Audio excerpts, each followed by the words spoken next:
जी आपल्या आसपासची बातमी असेल आपणा सर्वांसाठीची। आपण पाहत आहात 7 मराठी न्यूज।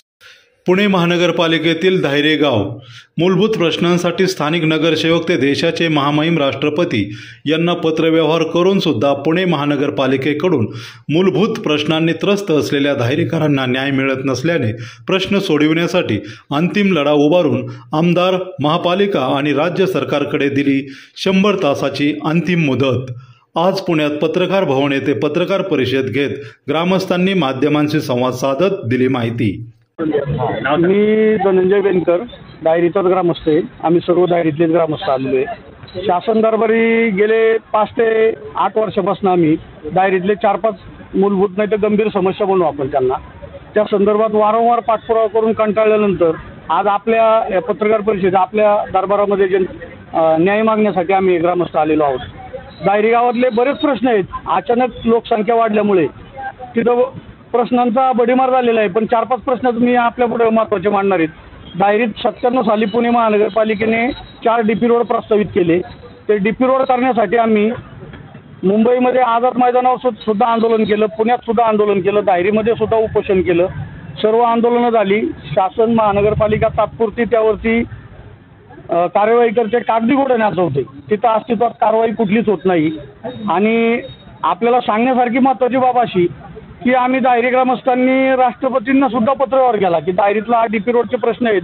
दायरी गाव जेव्हा 5000 लोकसंख्या होती तेव्हा ज्या रस्त्यावरती एका होतं त्यात एका रोडवरती आज 1.5 लाख लोकसंख्येच्या आसपास आली आहे, तरी त्या एकाच रस्त्यावरती अवलंबून आहे। राष्ट्रपतींनी सुद्धा आमच्या ग्रामस्थांच्या पत्रांना लगेच रिप्लाय दिला।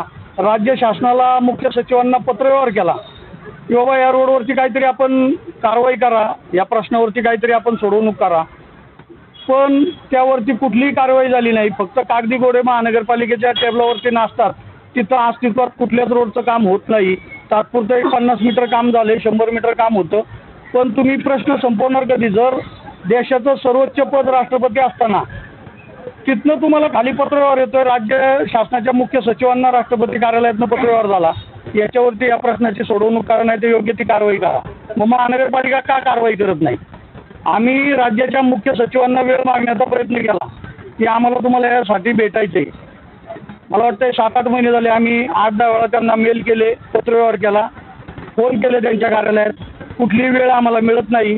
प्रत्येक वेळेस व्यस्त आहे असं कारण देतं। आपण ते शासन म्हणतंय जनतेचं सहकार्य, मग जनतेला वेळ 8 महिने मिळत नाही। स्थानिक आमदारांना आता 8 दिवसापूर्वी भेटून आलोय की बाबा हे आता 30 तारखेला आजपासूनच अधिवेशन चालू होते, अधिवेशनात तरी आपण प्रश्न सोडवा। आम्हाला 26 जानेवारीला त्यांनी आम्ही जेव्हा दायरी ग्रामस्थांनी अन्नत्याग आंदोलन केलं, आपला राष्ट्रीय सण असतो 26 जानेवारी, त्या दिवशी साधारण 200-250 ग्रामस्थ दिवसभर उपाशी अन्नत्याग करून बसले होते। आमदार साहेब तिथं स्वतः आले होते, त्यांनी सांगितलं होतं मी या रस्त्यांसाठी कुठलाही निधी कमी पडून देणार नाही, हे काम तुमचं आपण सोडू प्रश्न, पण प्रश्न सोडत नाही। तात्पुरती आम्हाला बोलवण केली जाते, नाही तर ग्रामस्थांना गाजर दाखवलं जातं, त्याच्यावरती कुठलंही उत्तर आणि प्रश्न सुटत नाही आमचा। प्रेस नोटमध्ये लिहिलंय की 100 तासाची मुदत दिली आहे। हो, 100 तासाची। आता आमचा पवित्रा आम्ही शासनाला 7-8 वर्ष कायदेशीर आणि संविधानिक मार्गाने सगळे आंदोलन पत्रव्यवहार नगरसेवकांपासून राष्ट्रपतींपर्यंत करून झालेली आहे। आम्ही संविधानिक मार्गाने आंदोलन केलेले। आता या आंदोलनाचा 2रा टप्पा आम्ही जाहीर केलेला आहे आणि तो उग्र असणार आहे। तो आम्ही चक्काजाम करणार होतो।